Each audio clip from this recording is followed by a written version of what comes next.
I'm Chris, and in this video we're going to break down the 5 rounds at Warp Wars, a 5-man teams tournament, and how I took the Chilli Cow Cartel team to victory at this event. Hope you enjoy.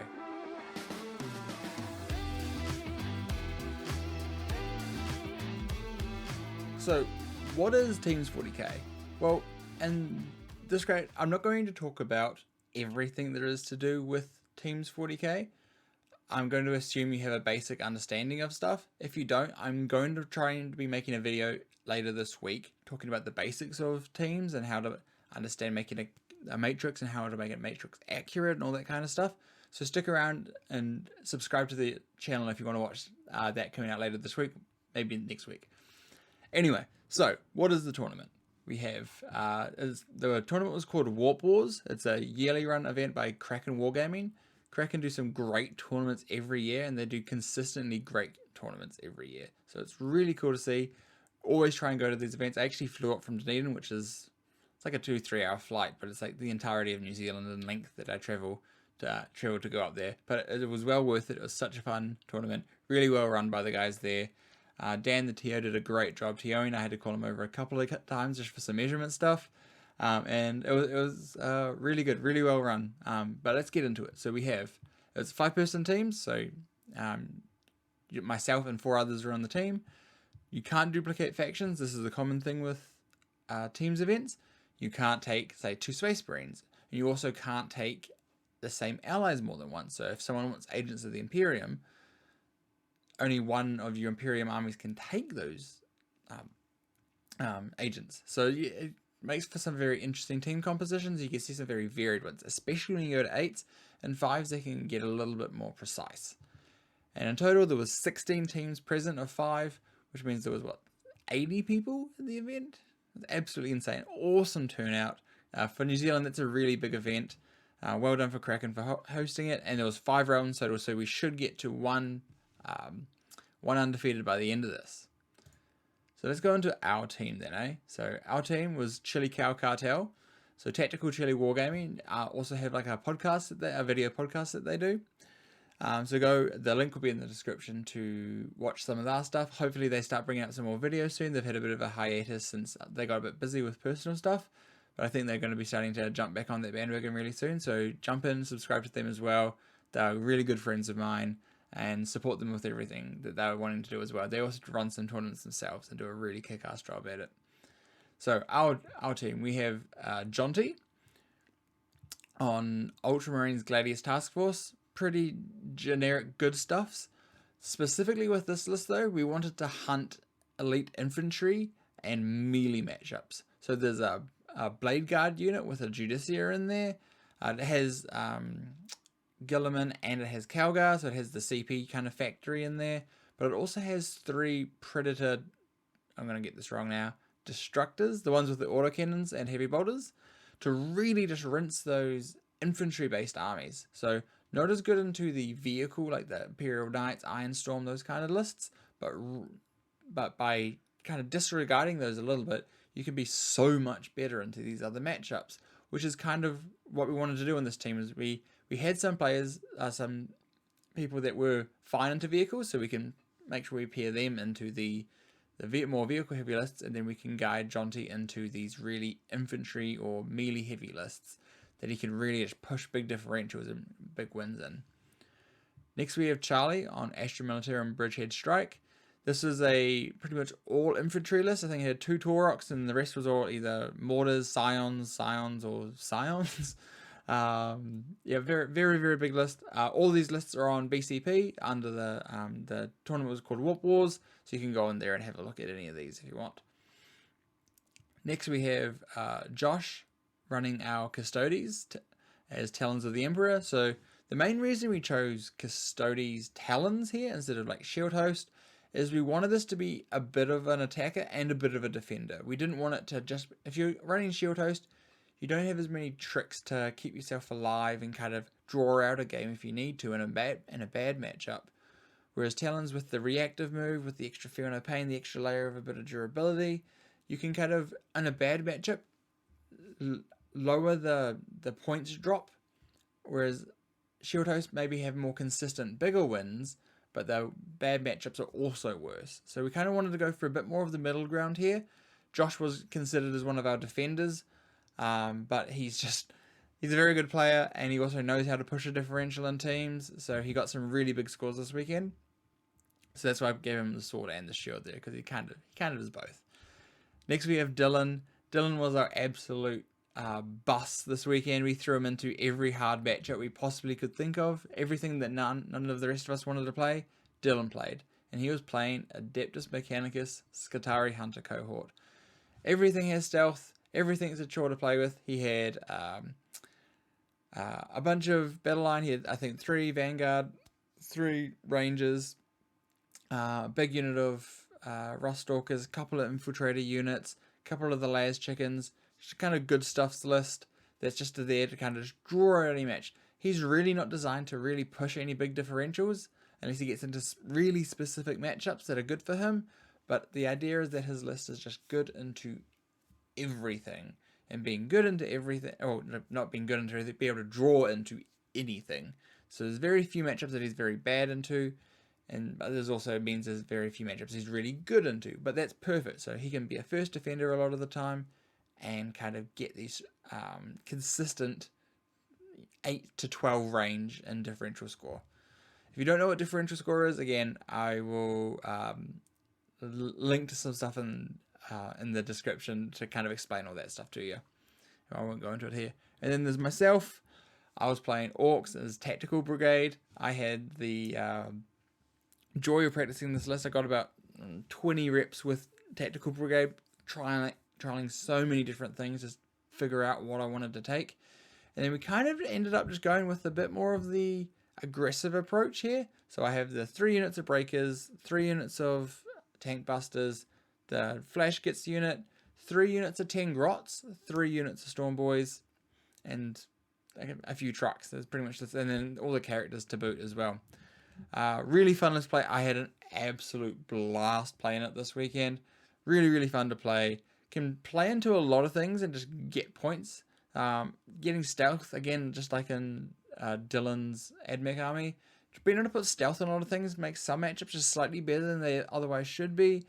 And having the transports, being able to just shoot from within them, all these kind of little tricks, the extra OC you can give, really puts the floor on Tactical really, really high, which is really awesome. I really enjoyed playing it. It was really fun. Next, though, why do we choose these factions? So I kind of went into it a little bit here, but we wanted a few lists that were really, really good at attacking things. So we have Jonty's list, which is really good into the infantry matchups. Same with Josh, so we can pair them together. You never want just one good army into a genre of lists. You want 2. So it means you can always pin your opponent with 2 bad options in the pairings process. So we have Josh and Jonty into the melee matchups. Even myself, to a degree, I can kind of flex into there if need be. We have into the like elf and lightweight things. We have Jonty again is quite good. Charlie's quite good. Even Dylan into those light things. He has enough volume to actually pick up lots of small units. So we have a couple of really good options there. Into the vehicles. Charlie can be really good into vehicles with all just the amount of damage that Bridgehead Strike can do. Orcs specifically really, really good. They love those vehicle matchups. Tank Busters are absolutely ridiculous at the moment. And then we have even Custodies that can kind of fill in there, and just with the volume of high damage, AP2 damage to attacks, can really just push through and kill a lot of those big vehicles as well. Also, he's running 2 Caladius, which kind of helps a little bit there as well. Next, we wanted resilient defenders. So it wasn't good enough that we just had things that we could attack with. We needed to have good defenders. So with Dylan being the absolute perfect example here of having something that you can just really throw into anything and you're guaranteed he's going to come back with at least a few points, if not more. Myself, I kind of felt that I was the next best defender, as I have a lot of tricks. I just also have a lot of units. I can really push up. If someone makes a mistake, I can capitalize it. Orcs have a really high threshold of punishing bad plays or mistakes or not finishing you. It's like, well, now I get to capitalize on that and hit you extra hard the next turn. Being able to wire in your command phase also really helps with that. Having that turn of extra resiliency can be really nice. And then the last thing is we wanted people playing factions that they knew. Okay, it's not just good enough like finding the 5 best meta factions and playing them. That won't win you a tournament. They won't even get you close to winning a tournament. But playing factions that everyone knows, Jonty had, I don't know, 50 plus reps with that Space Marine list before the weekend. I'd had 20 plus with different Orc tactical brigade lists, so I was quite understanding of them. Josh had played a bunch of Custodes lists. Dylan hadn't played Admech for a little bit, but he'd played a lot of Admech in the past, and they hadn't really changed. So he slotted back into that with a couple of practice reps, and then from seeing his results soon, you'll understand exactly why we weren't worried about him. He did an absolutely stellar job this weekend. And then Charlie was our only one that he wanted to play Bridgehead. Actually, he wanted to play Custodes, but Josh was on Custodes, so sorry, Charlie, but I had to be an executive decision there and put him onto Bridgehead. But he does play Imperial Guard. He really loves the drop-down armies. He played Index GSE at WTC the first year New Zealand went. I'm actually wearing my WTC shirt. I finally got a one with my name on the back. I traded all mine away when I was at WTC last year, so I'm really excited to actually have a shirt that I could wear with my name on it from that year, which is really, really cool. But yeah, so Charlie played GSC the first year at the WTC in 2023. And so it's very similar kind of play patterns. You're dropping down, you're hitting really hard, you're having these go turns, you kind of being able to put things back into the sky and all sorts of kind of different tricks. So he knew how to play these armies really well. So with a few reps, with a few practice games, he kind of really already understood how the whole army functioned. So just having everyone understand what their armies do, what roles they're playing in the team was really, really important for us. And we really wanted to make sure that it's super clear for everyone on the team. So that's kind of like why we chose these factions specifically. There was other options in there as well. Creations of Bile was an interesting option there. There was quite a few different marine builds that were kind of interesting. We also thought about different ways of building Bridgehead, the more tank with like the double Dawn builds. We had a lot of these floating around, but this is what we ended up deciding with. And a lot of this was what the players thought was the best. So I was the captain of the team, but I definitely, everyone knows their faction better than you, right? So like if they know a faction better than you, listen to them. You can critique, you can ask some questions, you can query it, but at the end of the day, they're the one playing it, so it's in their court at the end of the day. Next we have the matrix. So this is what I got everyone to fill out in the team before actually locking in our factions, is I wanted to make sure that we didn't have any glaring weaknesses. So I got everyone to list all the factions that they think might be present. So we went down, we have a bunch, we have like Skitarii Admech, Chaos Demons Nurgle specifically, and a few different Necrons builds and stuff like that. There's like Tactical Orcs, and then there's like GSC Other, there's Warhorde. There's a bunch of different options. This was all in order. What I did was, once everyone had filled it out, is I ordered this from best to worst. So we understood at the top we have our worst matchups on average, and at the bottom we have our best matchups on average. So we can kind of see, by the color coordinations, a 5 means it's a really strong matchup, and a 1 means it's a really bad matchup. So a 3 is the average. So you think this is a drawish matchup. This is completely mission and table agnostic. So when you add in what table you're playing on, what mission you're playing, if it's Purge, if it's Scorched Earth, if it's Taken Hold, all these things will change these scores. But this is the basic fundamental idea of, okay, do we have any glaring weaknesses? And this is just a really quick way of understanding, like, oh, are we expecting to see a lot of Chaos Knights? Because we're actually pretty weak to Chaos Knights. Okay. Or Admech. Like, well, there's only a couple of Admech players, and we know one of them's not in attendance, and the other one is playing on our team. So we're not really worried about Admech. Okay, cool. So those aren't really that big of an issue. Bridgehead was definitely a worry. There's a few of us that definitely didn't want to play into Bridgehead. And we were worried there could be a couple, but it was a risk we were willing to take, and to maybe having to bus a player to be able to keep that, to keep the decision to be made. And then it goes down the list, and what you can see here, there isn't really one faction that would truly everyone is bad into. there's usually someone that has a fairly good matchup. So we're not super out of it with this matrix. So I really love doing this. I would recommend anyone to do this. It's really quick to do. I have I'll link it down below again. It's a Google Doc, which it doesn't have specifically this, but it has the faction part, and it has the 1 to, I think it's 1 to 8 players it actually has. And then you can just list down what scores you are, and you just keep adding rows until you have all the armies that you want to have. And then then you can just drag over everything, and then you can go into sort, and you just sort by the row that has the average scores on it, and then you can instantly find out where you have any weaknesses and where your strengths are as well. It's also good to know, like, okay, if we see a lot of this kind of style armies, then we're actually in a good position as well, because it's good to be positive as well as the negative. You've got to look at both sides. But yeah, so that was our generic matrix. Next, I wanted to talk just a quick bit about like making sure your data is accurate. There's no point, like, if we just go back to that last slide, there's no point saying that, oh yeah, John T is a 2/2 Imperial Knights, but he's never played it. It's just a theoretical thing. It's like, well, can you at least give the first couple of rounds go? Can you find someone on TTS, on Tabletop Simulator? Hey, give me the first 2 rounds, just so I can solidify my thoughts on this matchup. It doesn't have to be a full game. You don't have to spend 5 hours playing a game on TTS.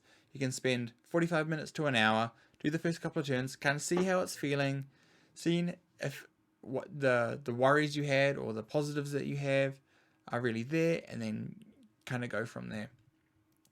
And you don't have to do it with everything, right? If you're worried about Chaos Knights and Imperial Knights, practicing into one of them will give you the idea that you need to go forward. Obviously, Chaos Knights and Imperial Knights play differently, but it still gives you the idea. So a lot of the stuff is you don't have to rep into every single one of these. That would be absolutely ridiculous.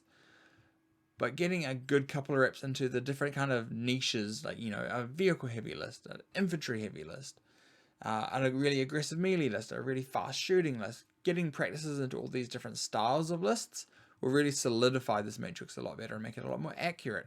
Because an inaccurate matrix is worse than just not having a matrix, because then you'll be making bad decisions. So you want to be practicing into different stuff.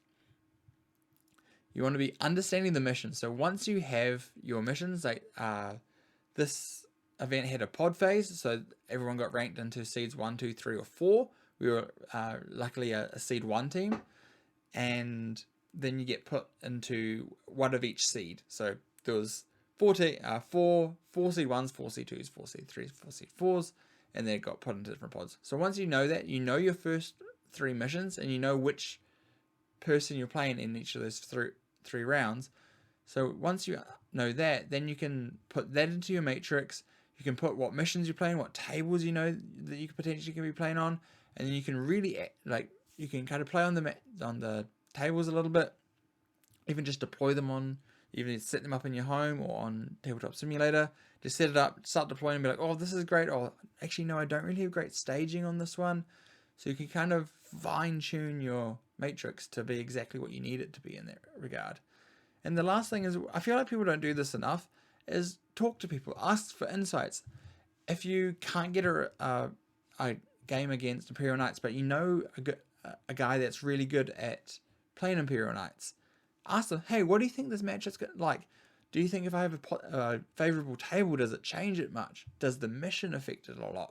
All these kind of things, just being able to gain a bit more knowledge from other people and not just assuming that you know best all the time can really help getting that little bit extra accuracy on the matrix, which is really, really important for your pairing team. If they have accurate data, you're just setting your entire team up for success. Whereas if everything's just a guess, it makes it really hard on your entire team. So yeah, this is the pods that I was talking about. So yeah, we're seed 1, baby. So this is what they sent out. So we have pod 1 with Northern Leftovers, Chilli Calf Cartel, which was the B team, the second team of Chilli Cow Cartel, which is the team that I was leading. Then we have Haterade, All Dice No Direction, and then pod 2 we have AFW, Has-Beens, Hamilton Immortals, Urban Calamity. In pod 3 we have -- Palmy Unsettled, Perils of the North, Good Luck, Have Fun.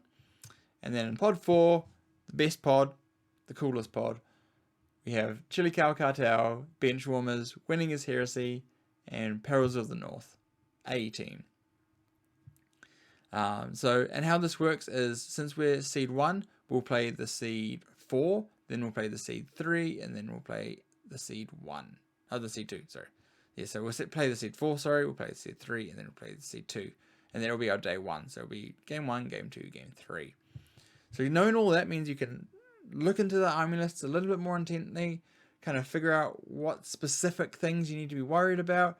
Again, go back to the other slide and talk to people. It's like, once you understand exactly what you know you're going to be playing into, talk to the Creations of Isle player. Talk to whoever it might be that you need to like understand, like, oh, I've only had one practice game into this. Is there anything else that didn't come up in that game that I need to know about? All this kind of stuff. Just really try and fine tune that. This is a great way. I really love the idea of pods, similar to what WTC uses. It makes the prep a bit more fun, and I love the prep of teams. I love everything about teams, to be fair. So there is that. Okay, let's get into it. Round 1. It begins. So this is our matrix for round 1. So we have myself, Dylan, Jonty, Josh, and Charlie.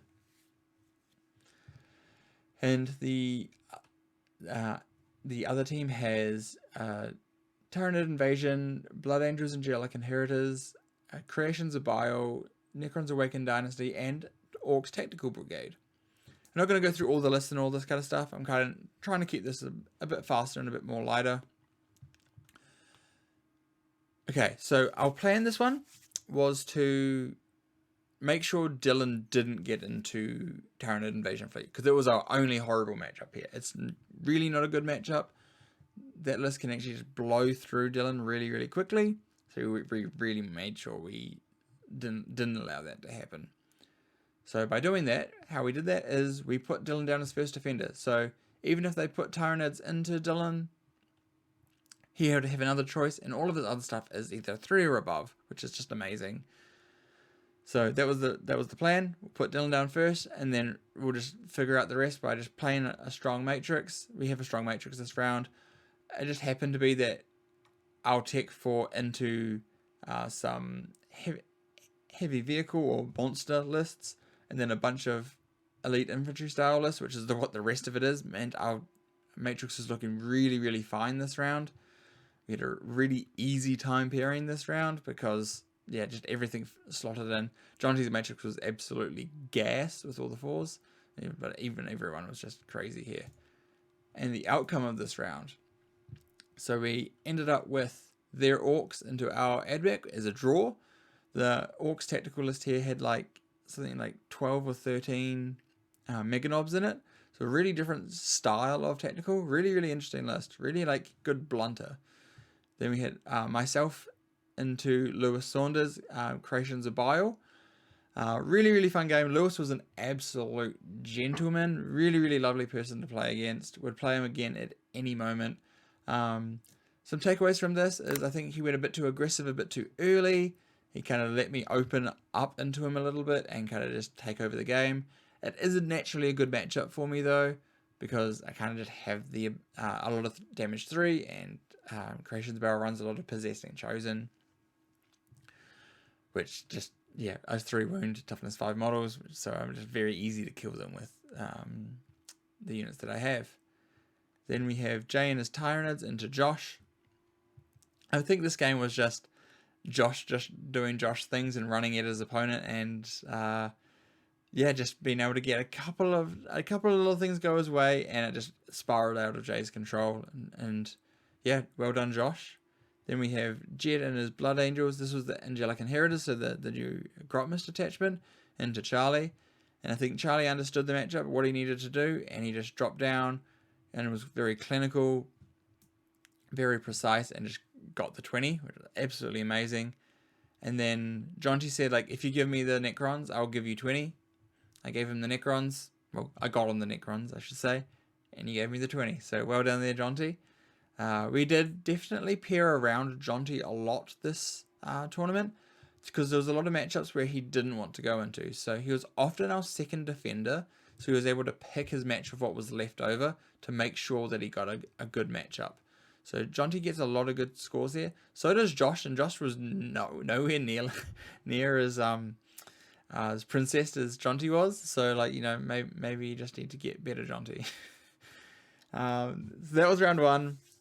Coming off a good win, feeling really good. Had some lunch. Going into round two. So it continues. We have a pretty interesting matrix here. It's still pretty positive overall. You can see our average scores are not too bad. The aspect host is definitely our worst matchup because I think a lot of us hadn't had a lot of reps into Eldar.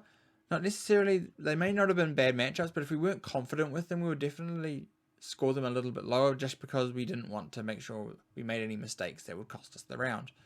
So again, you would rather go a little bit on the safer side, but you still want to be as accurate as you possibly can with these matrices. So the main thing is we needed to get Eldar onto something slightly positive. We definitely didn't want to get it into Josh, but I think anything else is okay. Charlie would be the greatest here, but that's just never going to happen. But everything else is kind of fine. It's also, this round is the ritual, I believe, so it's very drawish. So a lot of the scores that may be a little bit higher are a little bit more drawish just because your opponent, unless you're really, really pressuring, your opponent's going to score quite high on primary, and that's going to make the game a lot tighter than often otherwise is. So the plan this round is just to get 2 big wins. Okay, so like often you might have, there's different kind of ways you can play around it. The plan for this round is like, if we can get 2 big wins and then everything else is fairly stable, we should be in a really good position to win this round. And that's kind of what ended up happening. We got Dylan into the CSM, which was supposed to be about a drawish matchup. Dylan ended up doing Dylan things with his AdMech and really pushing a bit more extra differential. Josh got a 20 into the Space Marines. I got the 10 into Kier. That one was a tricky one. It was just I took his like one side of the board, and then he kind of just took away on the other side, spawning objectives, and we both ended up with, I think, 45 primary and within 2 points secondary of each other. So very fun game, but that was that. Then we had Charlie into the World Eaters. Charlie wasn't sure about this matchup just because of the World Eater's durability with the strat, but I think it's because he can drop down and hit multiple units at once, he's killing more than Daniel and his World Eaters can really deal with. So I think that's why that was such a positive outcome in the end, and he can also screen away with his deep strikes as well. And then Jonty into David. We weren't super sure. We had this as a 2.5, but I think Jonty just having the amount of volume to get through it all, to get through all the Eldar, and understanding the tricks. Jonty plays so much 40k that he'd already played quite a few reps into Eldar, so he was definitely a player that we wanted to get into the Eldar matchup just because we knew that he knew the matchup better than most of the rest of us. And that's, yeah, so great. 78 points to us, 22 to winning his Heresy. Very, very strong round. We're feeling really, really good going into the hardest round of the day, which is going to be into the bench warmers, round 3. Our matrix here looks fairly okay. Still in the positives in most of the columns. So you got the averages down here, obviously, of each of us, and then the averages of each faction there. I love being able to see this kind of stuff, just because it can kind of see if you have any weaknesses with each team and anything that you might need to practice pairing around.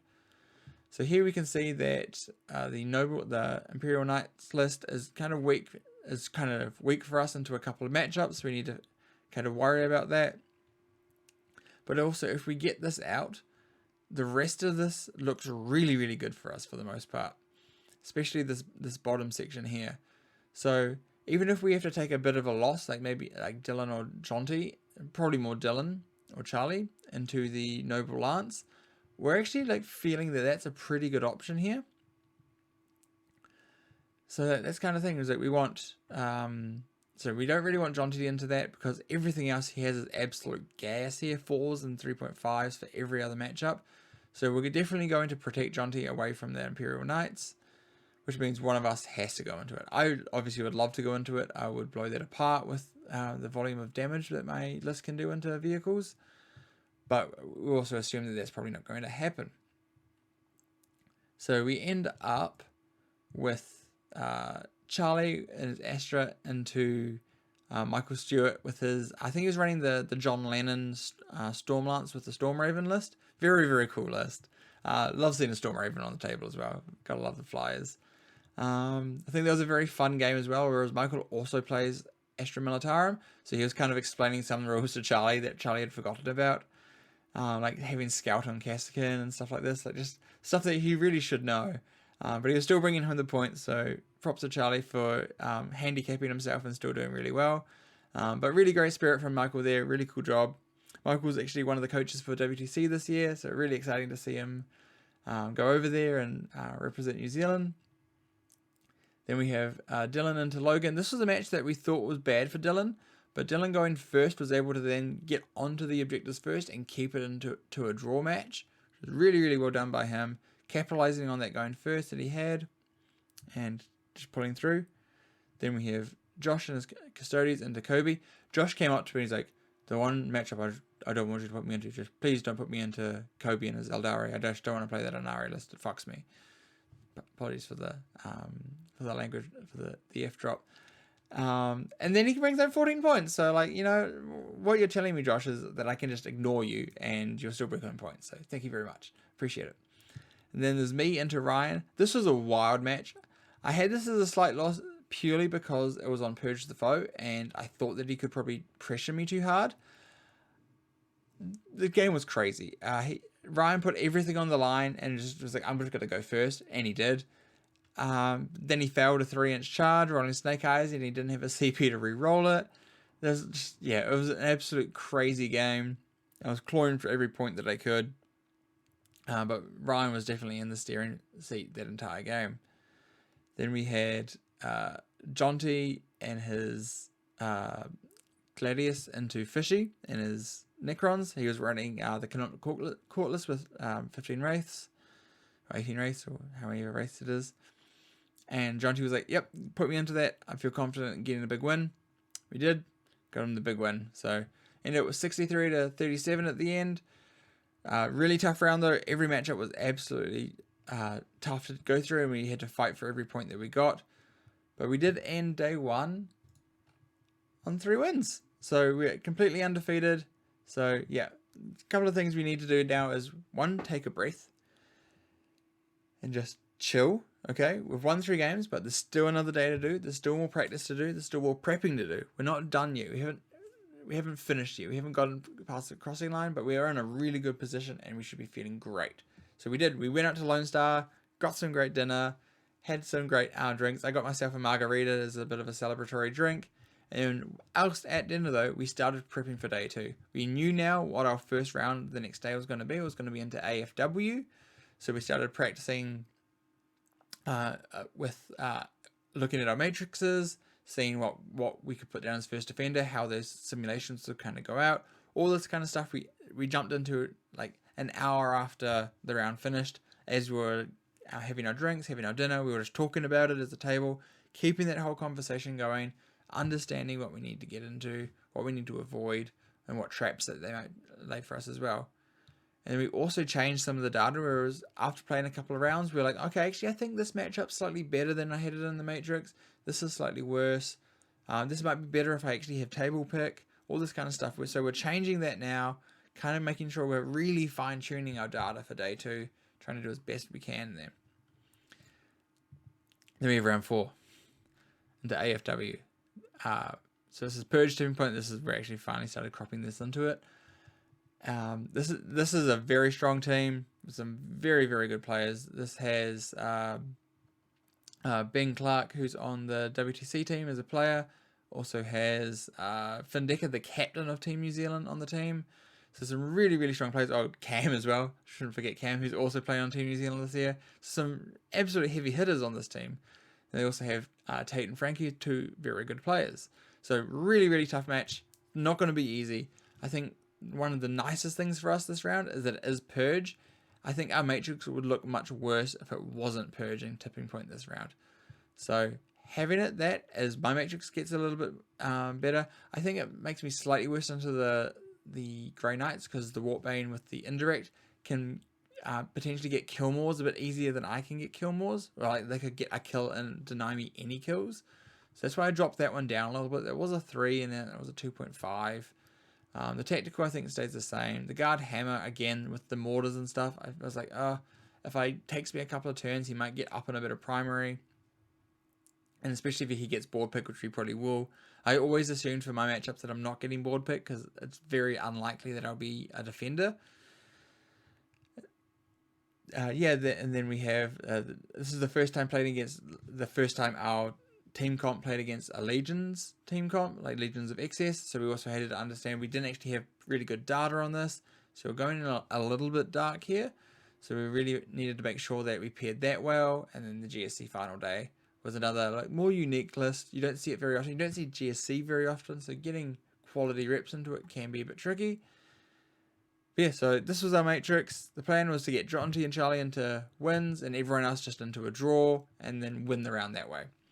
Maybe have one like slightly losing game, but that's kind of like having two good wins, a few draws, and then maybe a slight loss. That was kind of our mentality this round.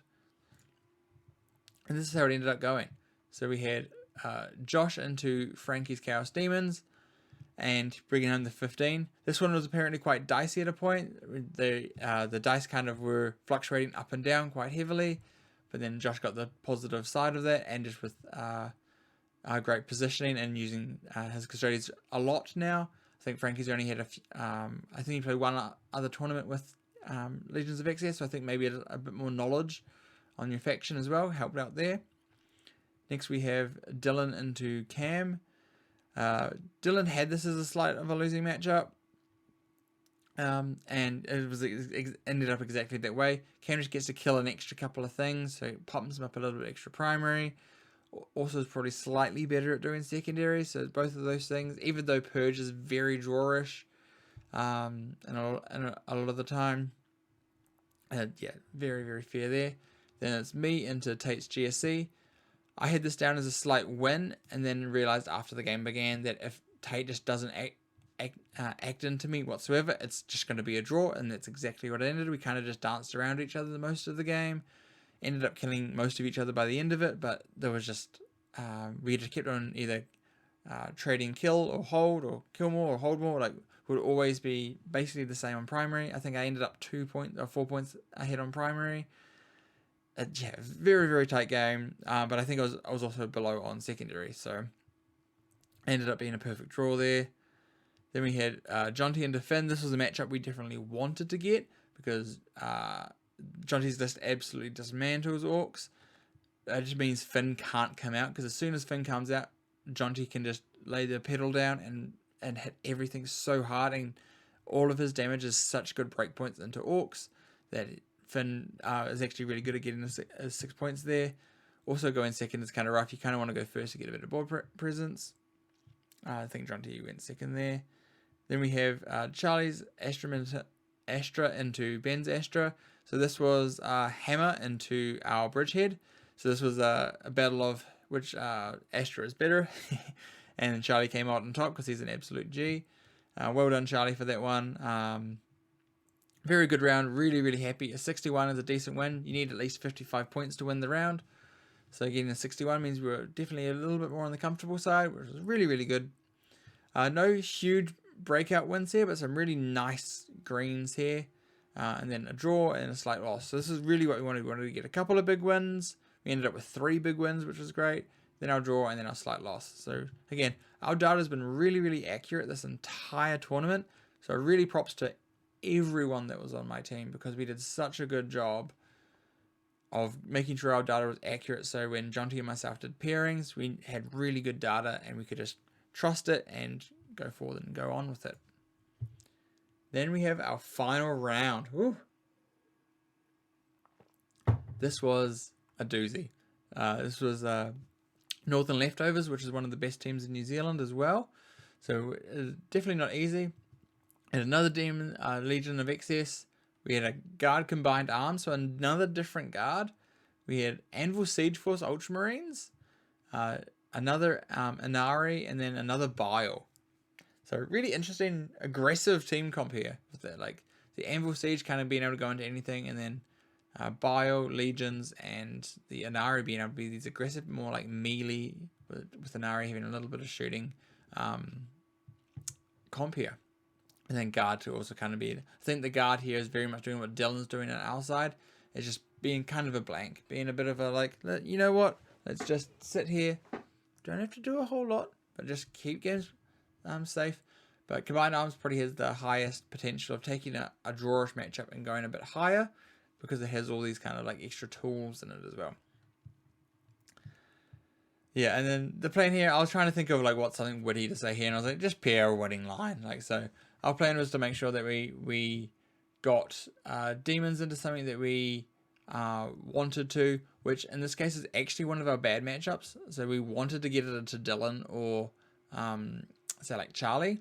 Charlie thinks he's a good matchup there. I'm not 100% sure. I think it's very dicey whether Bridgehead beats Legions, just because if the Legions can get into them a bit too quick, I think it can be a bit scary.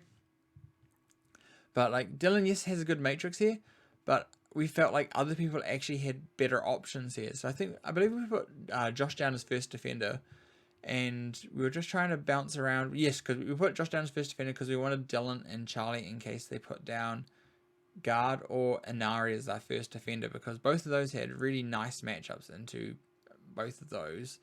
So we wanted to be able to do that. We wanted to force those matchups for one of those matchups if it came up. And I think they put guard down first, so we put Dylan and Charlie into it. They took Charlie, so they had the guard mirror, and Josh took the Anvil Siege because we just wanted to get that out of the mix for everyone. I think the other one was the Inari, and I don't think Josh wanted to play Inari again.